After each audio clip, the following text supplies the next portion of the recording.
Antes de formar sua opinião, fique até o final.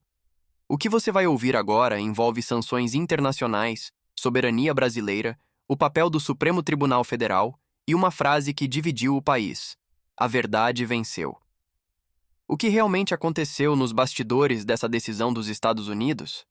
Quem ganhou força política com isso? E quais perguntas ainda não foram respondidas? Assista com atenção, porque este caso vai muito além de um ministro. Ele revela como o Brasil está sendo observado, pressionado e disputado no cenário internacional. A controversa retirada das sanções impostas pelo governo dos Estados Unidos ao ministro do Supremo Tribunal Federal, Alexandre de Moraes, e a sua esposa, Viviane Barsi de Moraes, virou o centro de uma das narrativas políticas mais intensas e polarizadas do fim de 2025. O que parecia um capítulo final num embate diplomático e jurídico de alto impacto acabou abrindo portas para uma trama ainda mais complexa, envolvendo soberania nacional, relações exteriores, eleições e divisão política no Brasil e no exterior.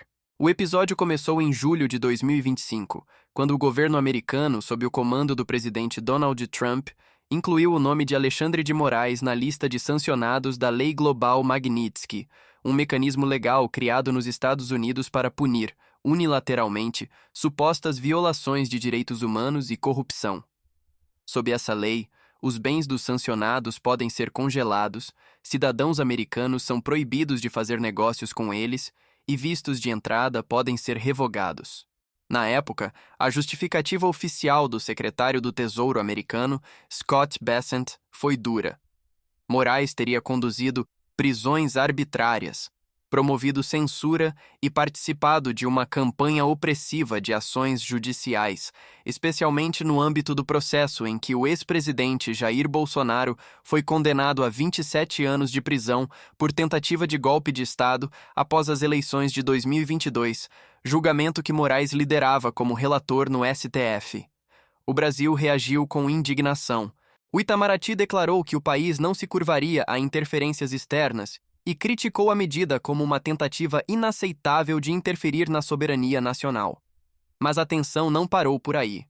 Em setembro de 2025, o nome de Viviane Barsi de Moraes e da empresa familiar, o Instituto Lex, também foram adicionados à lista de sancionados, ampliando o alcance e a sensibilidade da crise. Passados 5 meses do episódio, em 12 de dezembro de 2025, houve uma reviravolta surpreendente. O governo dos Estados Unidos anunciou oficialmente a retirada de Alexandre de Moraes, de sua esposa e do Instituto Lex da lista da Lei Magnitsky. A decisão foi publicada pelo Departamento do Tesouro por meio do Escritório de Controle de Ativos Estrangeiros e divulgada pela imprensa internacional e brasileira. Ao comentar a retirada das sanções, Moraes fez um pronunciamento forte e carregado de linguagem política. Ele afirmou que a verdade venceu, ressaltando que a decisão representa uma tripla vitória do judiciário brasileiro, da soberania nacional e da democracia brasileira. O ministro agradeceu diretamente ao presidente Luiz Inácio Lula da Silva, destacando que o diálogo diplomático entre Brasília e Washington foi decisivo para reverter a medida. A verdade prevaleceu, repetiu Moraes em tom enfático, lembrando que desde o início ele confiou que os fatos seriam reconhecidos pelas autoridades americanas e que a soberania do Brasil não seria violada. A resposta à retirada das sanções não foi unânime, longe disso.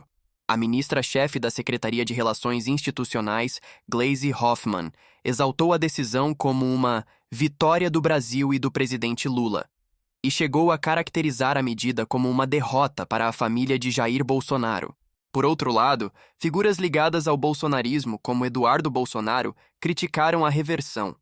Eduardo classificou a notícia com lamento nas redes sociais e afirmou que continuaria lutando pelos interesses de seu pai, mesmo após a reviravolta diplomática desfavorável ao grupo. Essa polarização evidencia a dimensão política da questão.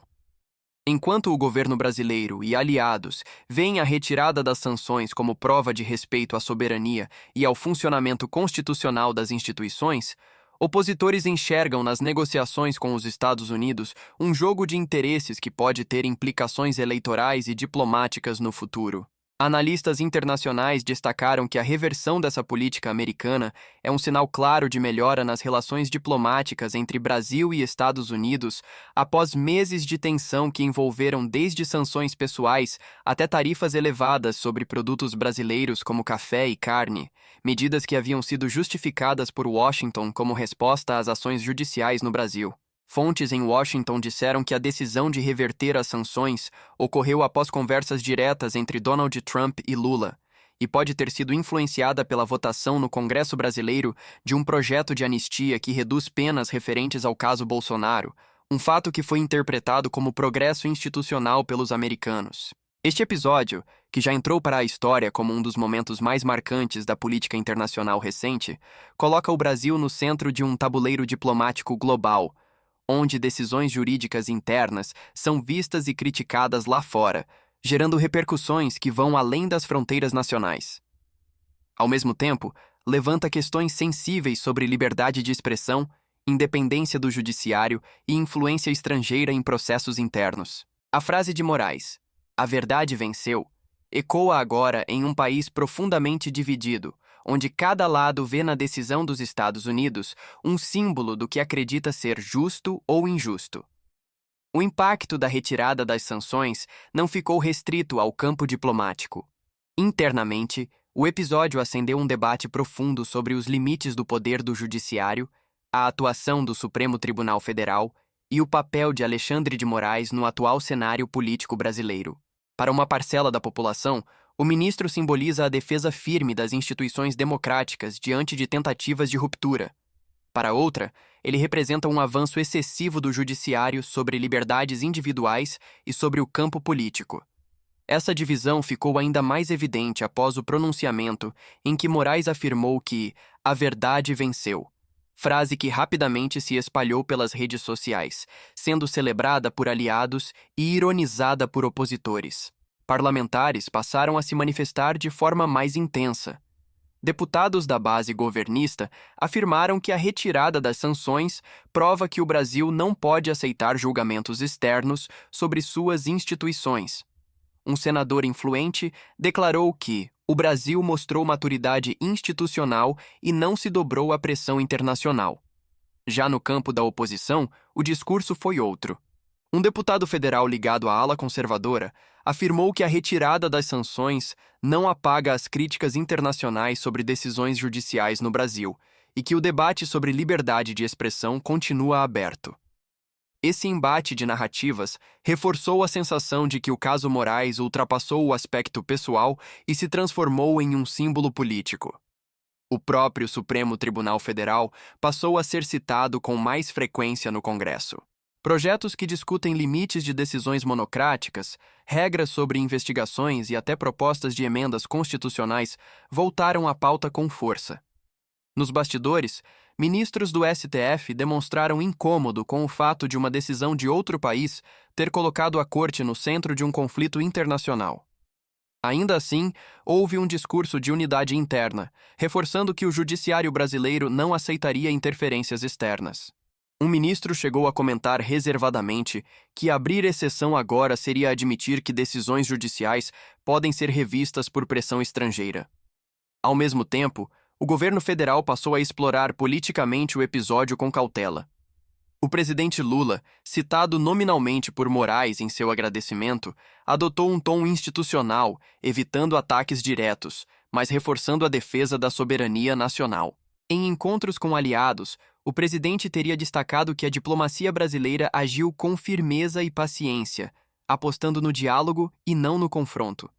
Essa postura foi vista por apoiadores como estratégica, mas criticada por adversários, que alegam que houve articulação política intensa para reverter a situação. Nas redes sociais, a polarização atingiu níveis elevados. A frase "a verdade venceu" virou slogan, meme e arma retórica. Influenciadores políticos passaram a questionar: que verdade é essa? A verdade jurídica? A verdade política? Ou a verdade construída por quem detém o poder? Esse questionamento passou a alimentar debates em podcasts, programas de opinião e transmissões ao vivo, ampliando ainda mais o alcance do caso. O nome de Alexandre de Moraes voltou aos trending topics diversas vezes, acompanhado de termos como soberania, censura, democracia e liberdade. Enquanto isso, juristas e especialistas em direito constitucional passaram a alertar para um risco maior: o de que o episódio seja apenas o início de uma nova fase de tensionamento entre poderes e de exposição internacional das disputas internas brasileiras. Para esses analistas, o caso mostrou que decisões tomadas dentro do país podem ganhar repercussão global e gerar consequências inesperadas. A retirada das sanções encerrou um capítulo, mas deixou uma pergunta no ar: até onde vai a autonomia das instituições nacionais em um mundo cada vez mais interligado politicamente? Essa pergunta ganhou ainda mais peso quando surgiram informações de que parlamentares brasileiros mantêm diálogo constante com autoridades estrangeiras para denunciar ou defender ações internas do país. Esse movimento, embora não seja novo, passou a ser visto com mais desconfiança após o caso Moraes. Um senador afirmou publicamente que problemas do Brasil devem ser resolvidos no Brasil, enquanto outro respondeu que denunciar abusos não é trair a pátria. A linha entre diplomacia, pressão internacional e interferência externa tornou-se mais tênue. O episódio também reacendeu discussões sobre o futuro político do país. Com eleições se aproximando, o papel do Supremo Tribunal Federal, especialmente em temas ligados à desinformação e às redes sociais, deve voltar ao centro do debate eleitoral. Alexandre de Moraes, que já presidiu o Tribunal Superior Eleitoral, é visto por muitos como uma figura-chave na condução do processo democrático, enquanto outros o veem como um personagem que influencia diretamente os rumos da política nacional. A retirada das sanções não diminuiu essa percepção, pelo contrário, ampliou. No cenário internacional, a decisão dos Estados Unidos também foi interpretada como um recuo estratégico. Analistas apontam que manter sanções contra um ministro da Suprema Corte de um país aliado poderia gerar um desgaste diplomático difícil de administrar. Ao recuar, o governo americano sinalizou disposição para normalizar relações, mas sem necessariamente abandonar críticas ao sistema judicial brasileiro. Esse equilíbrio delicado reforça a ideia de que o caso não foi apenas jurídico, mas profundamente político. E assim, o Brasil encerra mais um ano com uma narrativa que mistura judiciário, executivo, legislativo e potências internacionais em um mesmo enredo. A frase de Moraes ecoa, provoca reações e divide opiniões. Para alguns, representa a vitória da democracia. Para outros, escancara o quanto o país está dividido sobre o que realmente significa verdade, justiça e liberdade. O que fica claro é que esse episódio não será esquecido tão cedo, e seus desdobramentos ainda podem redefinir o tom do debate político brasileiro nos próximos meses. E agora, isto está longe de terminar, com eleições à vista, debates sobre o papel das instituições, soberania e relações exteriores provavelmente vão ocupar o centro do cenário político brasileiro e internacional nos próximos meses. Agora que você conhece todos os detalhes, a pergunta fica para você: essa decisão fortalece a democracia brasileira ou expõe um conflito institucional ainda maior? A retirada das sanções encerra o assunto ou abre um novo capítulo de tensão política dentro e fora do país? Deixe sua opinião nos comentários, participe do debate com respeito e compartilhe este vídeo com quem precisa entender o que está realmente em jogo neste momento da política brasileira. Aqui, o debate continua.